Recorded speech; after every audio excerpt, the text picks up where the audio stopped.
for it. Thrilled for it. Presenting Franks with Turbo Booster Jet Engine. Nexa. Pant presents, Nexa presents ESPN Cricket for Timeouts mid-inning show as Lucknow Super Giants have managed 227, more than half of those runs of the bat of their captain. 118 for Rishabh Pant, unbeaten, and will not be beaten down into this being a season with nothing to look back upon. RCB, so many questions to be asked. We'll ask the questions of Abhinav, Mukund, Dustin and Tom Moody. First question, Rishabh Pant. Tom. I told you so. Well, it was always going to happen, wasn't it? Oh, dear, who would ever guess? The only thing I got wrong was the fact that I thought he'd open. But, yeah, no, remarkable. I think, again, we're just reminded of the class that this guy's got. And, again, that great sort of statement, class is permanent, form is not so permanent. And he just delivered again. And you wouldn't have thought he's been in a form slump the way he went about it, because he hit a 6 early. He just got away nicely and he struck the ball from ball one in the middle of the bat. And we saw all those, punt sort of extravagant shots around the ground, which was a delight to see. Second question, Rishabh Pant. What else can I say other than the fact that it's so nice to see such a wonderfully talented player to come out and showcase his wares. And that's always fun to watch as a viewer, as a lover of the game. Even last game gave us a little bit of joy where he hit that 6 straight down the ground. It sort of felt like, okay, maybe there's something. Maybe there's a few more 6s left in him for the IPL. Unfortunately, if you're an RCB fan, it's not the day you wanted it to come out. But gosh, these teams who have not qualified are looking exceptional. It feels like after the league got suspended and after that, you've got these innings. You saw Heinrich Klaasen that night. You got Rishabh Pant doing what he's done. RCB had absolutely no answers. I want to discuss that a little more in detail after this result perhaps. Third question, Rishabh Pant.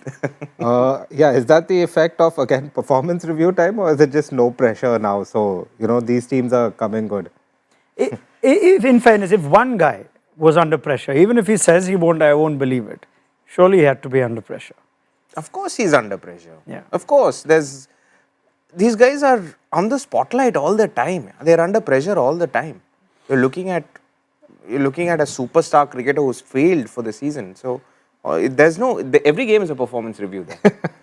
I think the pressure was on at the beginning of the tournament. I don't think the pressure was on this innings here. I think, all that pressure had surpassed. He'd sort of gone beyond the point of concern and worry and everything else because they've had a not poor season, indifferent season, Lucknow, because, they still, with a couple of games ago, they had a half a chance to qualify. So that's not a bad season. It's not like CSK that, or Rajasthan are right down to the bottom of the table. But I just think it was his way of just saying, I've had enough. Now it's time just to have a bit of fun. And the most joyous thing for me was to see the smile on his face again. Yes. Because he has got quite an eye-catching smile that, it makes you smile as well. I don't know about the backflip or the body flip that he does. That was I'm always holding my breath thinking, don't land incorrectly and twist your ankle. That flip was like when Raunak sees hot dogs at the buffet. Oh, really? I would have said myself, but I wouldn't be able to do it. So at least Raunak can show that excitement. Taken away the thunder for my follow-up joke. In fairness, there may not have been pressure, but how about a point to prove when he goes back to post-season review talks with the management? I brought up that unusual choice of responding to dismissed media reports, whereas the wisdom of the modern-day franchises don't engage, don't respond. If there is anything I would like to say here, is the fact that Lucknow are a new franchise. Both Lucknow and Gujarat are new franchises, but they run very differently. You've had change of coach, change of captain. You've had a lot of changes in the 5 years that you've been in the league. If this innings has got any learning, it's got to do with the fact that you let your players go and they will produce results for you. Read between the lines, but that's exactly how good franchises are run. I definitely feel Lucknow's, it's it's there to be seen. When they enjoy the game, they're able to express beautifully what they are able to manage. I understand it's a business, but at the end of the day, I feel they're able to express a lot better when they're freer and, like Tom said, without any pressure whatsoever. This is a monkey of the back of a superstar player, a high-priced player. His last 100 was when? 6 years, 7 years? Yeah, must be 2019. 2018. Yeah. And you can go into a performance review as the captain either trying to say the best is to come or that this is my best and I've just produced it. Yes, the stakes were down, but we still finished likely if they win this a couple of points behind the top 4. It changes the way Pant enters the space of the Lucknow Super Giants camp going ahead into next season, or does it not? I always felt that they weren't going to make too many changes because it was such a significant move to get him to the franchise. And I'm sure, the ownership were thinking, right, we're going to build a legacy around Pant over the next 10 years, and he's going to be very, very central to that. They look at the Rohit Sharma model, they look at the MS Dhoni model, and they're thinking that's what we want to do here. And I agree with Abhi in that I think you need to understand how to operate a franchise, and we've had enough IPL years of experience to see exactly who does it well and who tries to do things on the move and make changes on the move. And Lucknow haven't been in the IPL for that long, but there's been a lot of movement at that franchise, and that unsettles everyone. I'd like to perhaps talk about individual belief for the modern day athlete, where you've at times burst on the scene and done something so exceptional that you could have middling seasons, but then you have a season like this, and you think, am I actually capable of being that player anymore? And whether this innings is quite extraordinary in that sense for Pant. It's one thing that he is a capable player or dynamic player, but it's now one season after the next and all that's happened in between personally with him, with the accident. I'm sure there would have been some doubt. Can I actually produce the innings that I'm watching back in 2017-18? Will I ever be that same T20 player again? How would this innings feel on that front of belief? It's a good question because I think that's the journey of every single athlete slash sports person, right? Where you're constantly doubting your own self sometimes, but more often than not, you tend to go back to your own memories and say, oh yes, I am this good.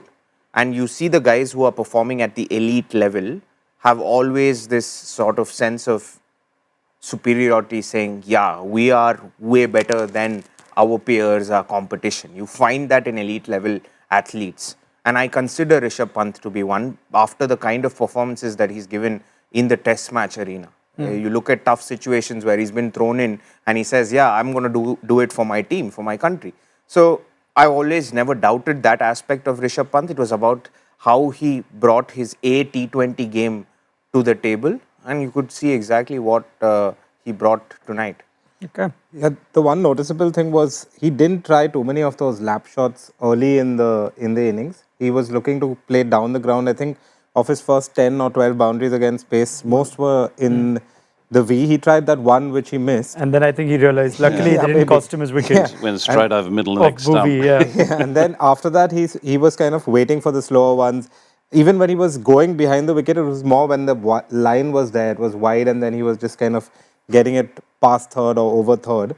So yeah, maybe that was one thing where he wasn't trying to force it early so much, except for that one shot. Maybe he just played this like a test innings, which in rare cases for Rishabh Pant is a compliment in 2020. He left his first ball. Yeah. I was like, oh, okay, Pant's getting ready for England. And then he played 118 of 60, which still makes me feel Pant is getting ready for England. Anyway, we'll talk more about Rishabh Pant, I'm sure, in our post show as well. But RCB, with so much at stake, let's talk bowling plans. Let's talk tactics. Krunal Pandya, 2 overs, no Bhuvi in the first 3, Shepherd bowling 4. Tom. Yeah, Tashara came in, we were concerned about no Hazelwood. He bowled beautifully. 1 for 26 off his 4 when, the total's 227 is a great return. Removed one of the openers, did his job. I don't understand why Pandya only bowled 2 overs. He's, one of your most experienced bowlers, second most experienced bowler in their attack, Bhuvi being number 1. only bowling 2 overs. I don't care whether it's a left-hander or not. You got to call your experience to come up to the plate and deliver. And I thought that was a real surprise, because he bowled 2 tidy overs, I thought. Look, it was the first time we've seen Shepherd bowl 4. I'm not sure why suddenly, at this point of the tournament, they're thinking they need, Shepherd to be, a 4-over bowler.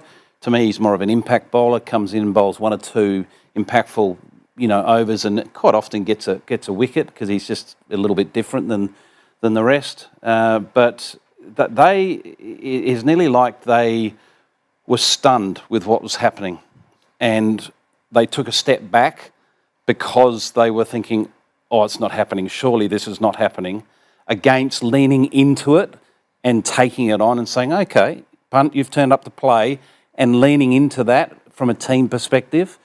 You can guarantee Kohli would have been leaning into it, but was everyone else on that field leaning into the fact that this is an onslaught? Marsh is going. We were expecting that because he's been in good form. Now suddenly Punt's coming out here. We weren't expecting this, and it was nearly like they retreated took the game on. Panic, I guess. I'm very surprised at the bowling options. One, again, like Romario Shepherd is one, but I would have tried at least an over. I would have definitely tried another over of Krunal, because he had his bowling plans. He was setting the field. You could tell, push the point back, I'll bowl a bouncer, bowl the Yorker with the square leg inside, wide Yorker. He knows what exactly he's going to do. And that is Krunal Pandya's strength, especially in a high-scoring game. Yeah. Secondly, you also had another bowling option, Liam Livingstone, which I think they forgot about. An over here or there would not have hurt in such a big ground, and you needn't have gone back to Suyash. Third, I'm seriously having question marks about Jitesh Sharma's captaincy. And that is a major difference in the last couple of games. 231 in the last game, 227. I know there's no Hazelwood, but sometimes you've got to have captains who are clued into the plans and make decisions instinctively. I don't think the instinctive decisions are coming. Is he captaining though? There's certain calls on the field that looks like he's taking with regards to the field, but how much of it can be outside, Tom? That's the thing. How much input can it come from outside? You're constantly stuck with inputs from outside. How much of it do you think is coming from outside? A lot? I think it's probably coming from inside. It's coming from inside. Okay. Yeah, I don't know. Just look at the strategic timeouts, and I look at the before the team goes out there. Jitesh Sharma's not the one that's, calling the shots and motivating his team to go out there and, don't take a step back. Sorry? Isn't that a concern though? Your That's my captain's point. not leading. That's my point. That's my point. And therefore, has he got, both hands on the whip out there cracking it? Yeah, let's assume even that there might be an influence of Virat Kohli, but these are the few games where the timeout may actually be handy, where your coach can walk out, Patidar's message can at least walk out, and you can at least decide, right, this is what's happening, guys. They're both taking us on. Let's give Krunal an over in these phases. Do you break down the innings into small phases and timeouts? Do you not? Well, of course you do. Yeah. Absolutely. You try to provide as much information as you can in a very measured and calm approach. Yeah. And that's what I don't see. I guess the only thing I can read here is that while there's Andy, there's Dinesh Karthik who walks out, Patidar would have had his own message coming through. Jitesh is the captain. I'm sure Kohli was there. Maybe Bhuvi as a senior bowler. And suddenly you just got too many things being said. Bhuvi that wouldn't have said anything. DK would have. Yeah, we were seeing them animated. But that's a problem. That happens. Sorry to interrupt, but that is a problem. When you're under pressure, we've talked on this couch over the last few years about, how successful teams have got a real calm captain. And we've seen that with Dhoni over years. We've seen that with Rohit over years. We're seeing that now with Iyer at Punjab and at Delhi and KKR where he's been. So there's a clear theme here with regards to leadership in this format. I want to have a more detailed discussion on this. Let's do that at the end of the game. For now, RCB just need to come out swinging, which is what Phil Salt has done as he's taken the impacts of Akash Singh down for 4. Akash Singh is in and Mitch Marsh can finally put his feet up, start packing his suitcase after an outstanding season. We couldn't even discuss Marsh. I'll save him for the post-show, gentlemen. Let's get predictions and we'll come back to this. So much to discuss with the final innings of the league phase. Dustin, kick us off with a prediction, would you? I mean, very hard for RCB to chase this. It's been done very rarely, so yeah, LSG to win. 80-20 as per forecaster to LSG. LSG to win easy. Maybe not easy, but by like 10-15 runs maybe. All right, that's close game. Abhinav, Mukund. Yeah, about 20-25 shot unless Phil Salt gets a 40-ball 100 or something. Okay, someone's got to match that Pant innings, or at least two players have Get to. better. 40-ball 100. Oh, yes, of course. Dustin didn't say anything about the 100 today. He was happy with the 54-ball 100 and a 118. Yes, Tom. Yeah, look, it's going to be very difficult for them to chase this down. I think they're going to just get to 200. Okay. They do. So, unanimously, LSG have more than enough runs. I threw in that nonsensical 220 just before we went off air. So why don't I carry on with that? Very sharp Yeah, you should. observation. Yeah, it is. Very sharp. I'm nothing if not self-aware. Nonsense is what I will carry on with. So I think RCB will chase this Okay. and set themselves up for qualifier number one. It's a fitting finale to the league phase then. Let's pick up the chat at the end with Tom Moody, Abhinav, Mukund, Dustin, Silgardo. We'll have our playoff lineup finally decided by the end of these 20 overs. Join us for the conversation on Next Up Presents ESPN Cricket for Timeout.